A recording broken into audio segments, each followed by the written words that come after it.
And just like that, we are back. At the buzzer, quick hit number 2, post game number 2, Yep. Suns and Warriors. Forget Now, TNT. We got ATB. in the first video, I suffered, and now it's time for you to feel what it's like to be on the side I was on the first video. Your team came up a little short tonight, there, G. Yeah. It's all Chris Paul's fault. It really, yeah, they just, like you said it, man, they came up short. And I'm on the other side of that coin now, where, they had Steph hit a magical shot. They had some really nice. I Uh, saw that. What were your emotions like when he hit that shot? Was it like we got a shot, or is it like that it was just the. exactly how you were saying with the Lakers when you went on that 13 zip run. I was like, that's not enough. It's not going to be enough. Even though that was amazing, it did not feel like they had any shot to win that game. Now I have a question for you. Since we both had similar takes in two different games in the same night, do you think us seeing so much basketball and being able to read situations has taken away part of our enjoyment of the game because we're able It to see probably it and goes in go, cycles, no. right? Sometimes it adds to it. Sometimes it could take away. You know what I mean? Yeah, but like on the nights when you're just like, okay, that was a cool 10-0 run, but we're not, we don't have it. That kind of takes away the enjoyment because when you're just a I feel, fan, yeah. you can get pumped for a 10-0 run. But when you know the game inside and out like we do, you're kind of like, yeah, that was a nice run, but it's not going to get us where we need to go. Yeah, and honestly, because the longer you watch, the more you see the patterns, and the less surprised you are. But the magic of the game, I think, then is that when you are surprised, because there will always still be a surprise. It's even more special because it catches you off guard as somebody who's been watching for 25 years or more. Like I think so. I it think you're becomes right, and that's what keeps us coming back, isn't it? like Wembenyama, we're about to witness like every game something that we I may got have my league never seen before. I got my league pass subscription. I'm ready to go as far as Man, Wembenyama's concerned. we should almost have an ongoing segment of Wemby Watch, just just so that somebody's archiving some of these in the. Wait. This is wait. Slow down. And I'm gonna say this while we're recording because this is starting to be a bit much. Because we've gone from Throwing an that. at the buzzer podcast a week, right? Oh yeah. To that, then we were like, let's do Raptor rundowns because we in Canada get the TSN and Sportsnets. And now you're No. talking about, and now Anyways, you're talking about doing a Wemby watch. How are we gonna, how are we gonna fit all this content? We're gonna have to be like the Steve Dangle podcast network where they're just uploading every 2 hours because they got something to say. that's the content industry, baby. No, you're right. There's got to be a focus to it, to your content, if you want to do it. I think in a reasonable way. I, So I'm not I'm not opposed to all these things. I think more content is great, especially for our hoopers, who before you got here were kind of left out in the cold, so to speak. and I'm And like a casual NFL fan, so I kind of get it on the side of like you have to be a diehard to get really into some of these deeper dives of like a Raptor rundown or specific teams outside of the main big ones. But um, yeah, there's always a few hoops fans, like you said, that are down for that kind of content and like a little bit and I'm extra. willing to do it. But Yeah, I just wanted to point out that our ambitions might be getting the best of us here. Uh, yeah. however, How complex and make it, I guess. however, let's talk about this game because this was a fun game to watch. This Yeah, was a fun game to watch. top Steph two comes out, takeaways. hits the opening three, puts them up like 5-2. And the Warriors until that fourth quarter seemed like they were in control, to be honest with you. Yeah, There was a point where it looked like it, but I didn't feel like it. You know, if that makes no, sense. and yeah, because they were up 8, 9, 10 points at one point, and Hmm. it looked like they to the untrained eye it would look like they were in control when they really weren't. Yeah, it didn't feel like they had that in control. Yeah, that's exactly it. So that was my They top didn't pick. feel like they had that instinct, that put them away instinct, did it? And you could almost read it in the body language, right? With Steph and stuff, he had just like a bit of a I'm going uphill and it's both ways, and oh my god, it's just you can just feel this like kind of I've already lost energy. But Phoenix didn't want the game either, which was really weird Yeah, because for all the turnover trouble that the Golden State Warriors had, so did the Phoenix Suns. yeah, yeah. From their best players even too. And there's a lot of garbage points both ways from you know loose change buckets and like Nurkic putting in big ones and There, there, there's a term you haven't heard for a while: loose change buckets. There we go. yeah, somebody dropped it today on the thing, so I'm stealing that. But the one command, you can't miss two. No, You can miss one, no. bro. You can't miss two. Oh, At brutal. the free throw line in a Yeah, 1 point game. yeah, man, that's just tough. Young guy, got so much to learn and all of that, but yeah, that one hurts. That's where it's just like, yeah, you don't deserve to win if you can't come Don't prepared. forget to like and subscribe because the At the Buzzer crew is going to have you covered all season long with podcasts, quick hits, Raptor rundowns. We're going to try to do as much of it as we can. Yeah, Uh, yeah, this day and age with the amount of short hits that we can do, I think some of these little ideas can end up just being little short hits of whenever there's something that really catches our eye and we're able to grab it either solo. here's my next question. I'm seeing similarities between the Warriors and the Lakers. I don't know what are you seeing similarities between the Warriors and Lakers? What are your thoughts on that? Because I got something that I want to bring to your attention. I think the term is changing of the guard, and it's been happening for the last year or two, maybe three, but really starting to kick in now. And I think your observation, at least from what you're saying so far, is onto something. Because I think you're onto something. I really think it's even deeper than that though, because I think it's in terms of their swagger as well. I notice when the Lakers are running good and things are going well and we're on our 5 game winning streak, which trust me, Laker fans, that will happen at some point this year. When we have our swagger running, we look unstoppable, and it's much the same with Golden State. When Steph and Clay are feeling themselves, they seem untouchable. But then you get nights like tonight where they just really seem unsure of themselves. I don't know. Am I off base here, or did they not seem sure of themselves tonight? I think it's because of your observation and comparing them to the Lakers. I'm seeing in my mind now a very clear comparison to make.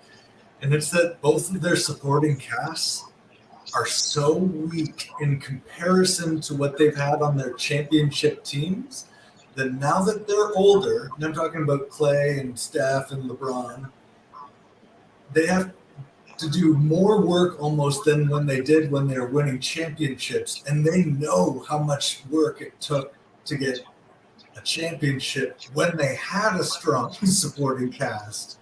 So now they're both looking down the bench and like, Looney can't catch a fucking ball anymore. Excuse my language. All these things start happening. Peyton makes little things like, man, what happened to our cast? And you could see LeBron and them just kind of going like, do we have it in us? That's what I mean. That's what I mean. Like I pointed out 2 or 3 turnovers that I wish the Lakers could have had back, and I'm seeing similarities between both the Warriors and the Lakers.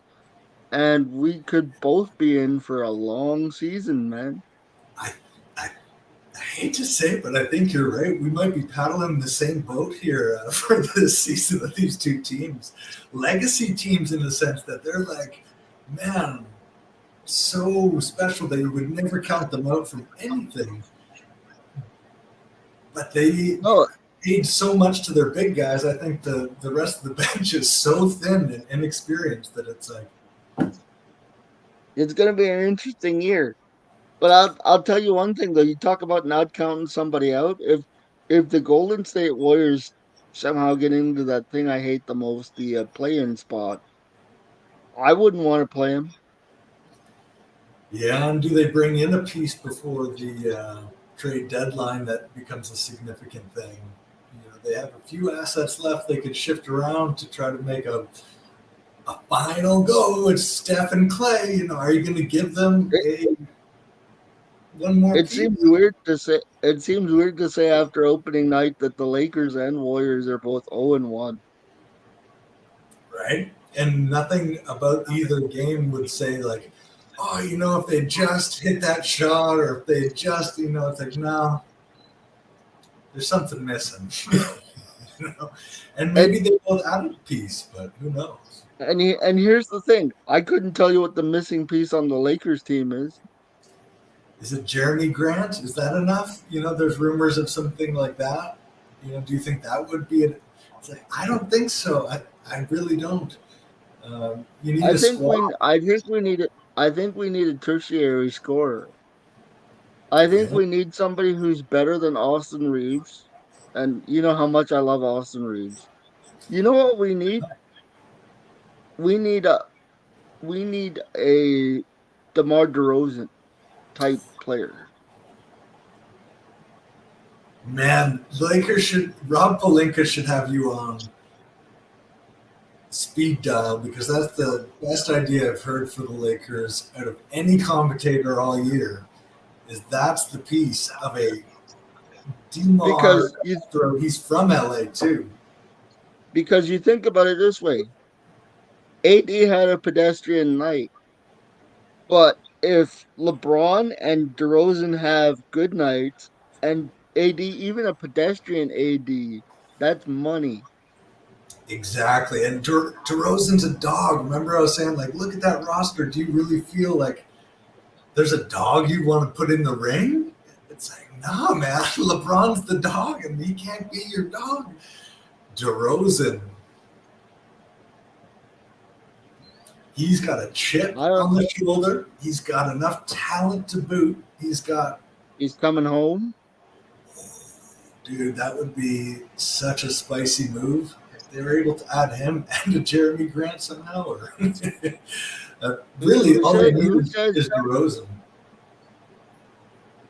That would Hey, be enough. Jeannie, if you want my phone number for the GM job when you're done with Rob Palinka, there, I'll gladly throw my name in the hat. But Until then, you know, advisory roles are acceptable. Sure, sure.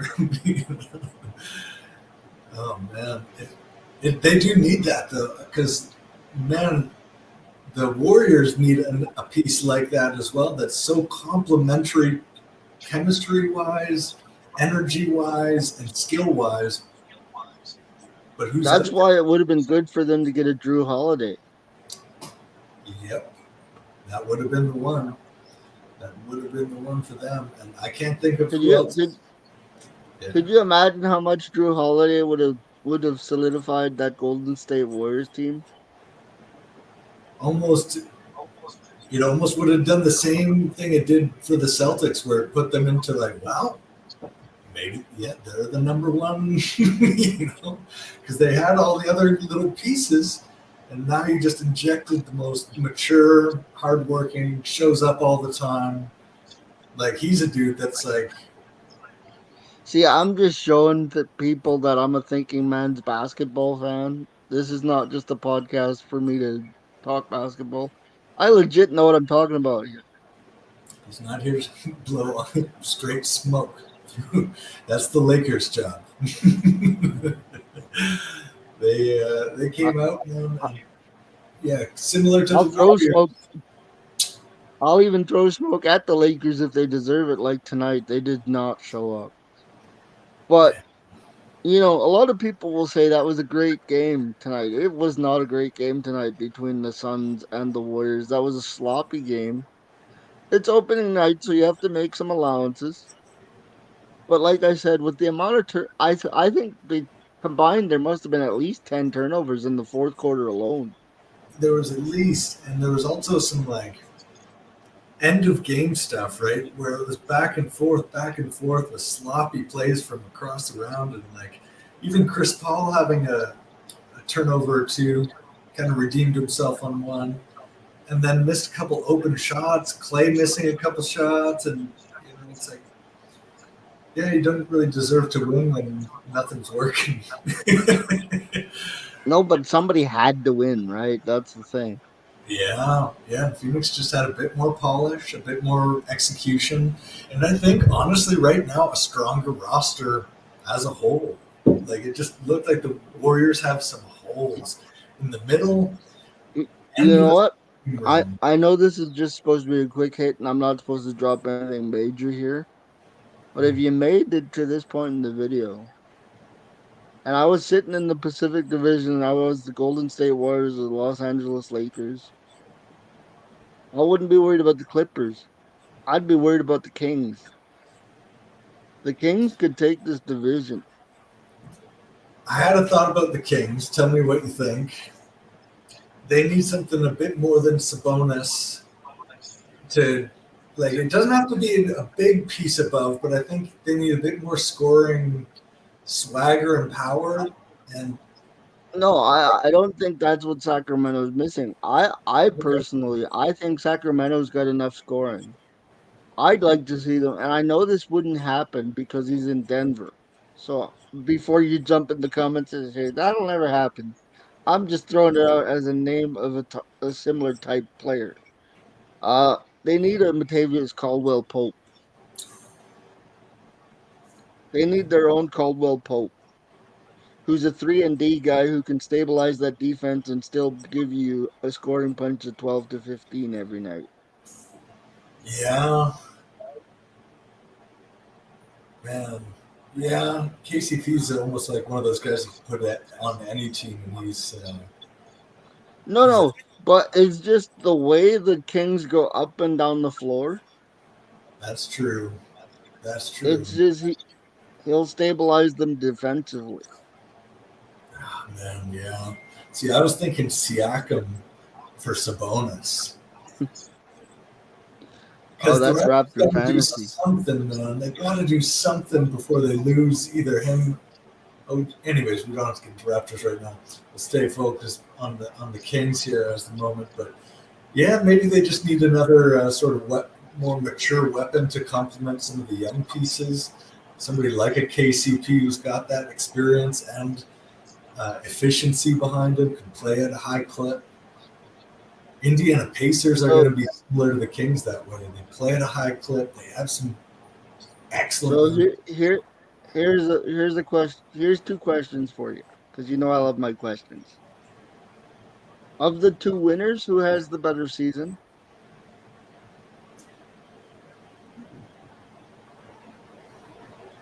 Ooh. I'm looking into my crystal ball and I see Nuggets. I see a hardworking, healthy, focused, and confident Nuggets team having just a killer season. It'll be close though. I think it'll be really close, like between a game or two. And of the two losers, which one has the worst season? Ooh, that's a great question. Oh, It's the dang. opening night post game show. I'm bringing the heat, brother. I gotta say, and this is biased, but I think objectively the Lakers are in danger of having a worse season if things continue to kind of look the way they're looking. It's thin in every part of it. Like at least See, I'm the opposite of you. I think, and not with Golden State. I think Golden State will have a better season than the Lakers. Oh, Where I okay. where I differ from you is I think Phoenix will have the better regular season, and I think Denver will have the better postseason. That's probably an accurate guess. Like I think you're probably in line with the house on that one in terms of Vegas, uh, which is yeah, it makes sense. They just look like they're really focused and high energy, and like we haven't seen Beal yet on a regular season game, and that'll be interesting. No, He looks good. it's gonna be interesting to see what he adds to the mix. Yeah, there was a commentator, Tim Legler, I think, or maybe it was on uh, Chuck again, but somebody saying about how he could, all three of them, Durant, Booker, and Beal, are so offensively solid on every level. Like they can catch and shoot, they can create their own. Like they're not limited or limiting to anybody. Yeah. So that's such a lethal flexibility that nobody else in the NBA has right now. And I'm like, yeah, man, that's a great point. Hadn't considered that. Uh, Well, what are you? Okay, we'll end it on this one because these are supposed to be quick hits, and they're not really quick hits because we just love basketball. hey, it's first But of the we'll, season. Gotta love it. Gotta love it.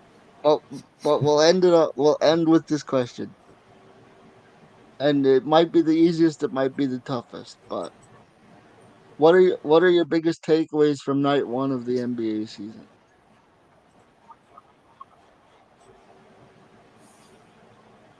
Oof.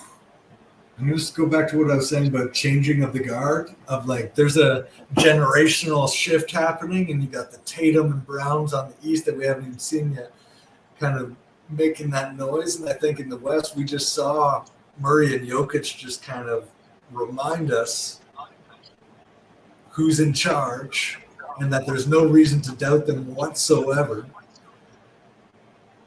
And everybody else is going to have to kind of be playing catch up with them um, throughout. And I think that's a big sign of not only the generational shift, but also the dominance of the Western Conference and specifically the Denver Nuggets dynasty.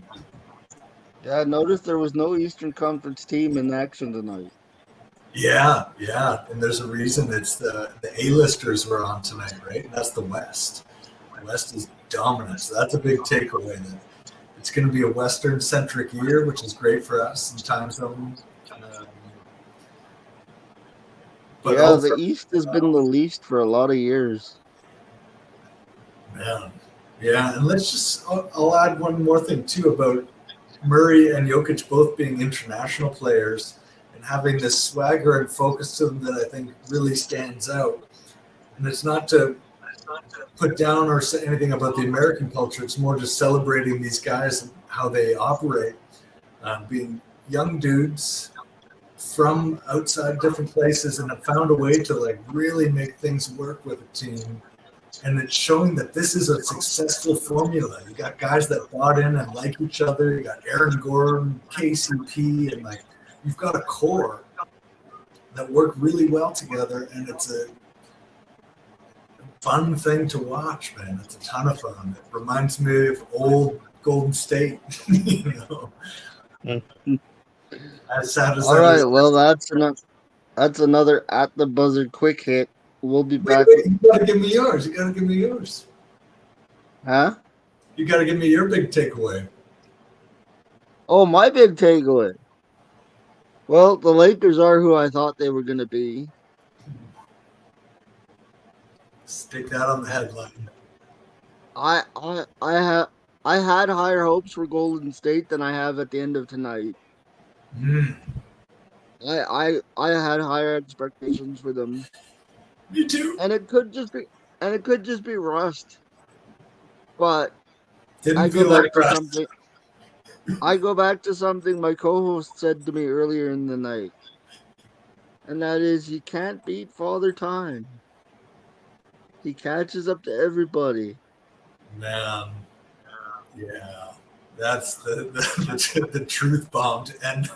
It really You is. can't beat Father Time. He's undefeated. Man, and that's why our ego should come from Place that keeps you humble. And until next time, I'm Money. It's been G. I think we'll have a podcast Tuesday night ready for Wednesday. I think. Although next Tuesday's Halloween, so I'm not sure. We might And want to film that one a bit early. yeah, and with it being the first week, I think there might be some opportunities to get in a few of these quick hits and check-ins just by the excitement of it being the first week. So hopefully we can take advantage of some of that excitement. But otherwise, Tuesday, Halloween. I'm Yeah, I'm thinking Raptor rundown tomorrow, maybe. man, absolutely. Just a quick 5 minute, even post game, see what the vibe is because it feels so much from the first game energy. So I'm super curious. I'm sure a few other You people. bet. Huh? I'm sure a few other people will be too. Raptors nation out there. I'll be watching. I'm sure you will be. Um, yeah. So like and subscribe, and we'll be back probably tomorrow with a Raptor quick hit.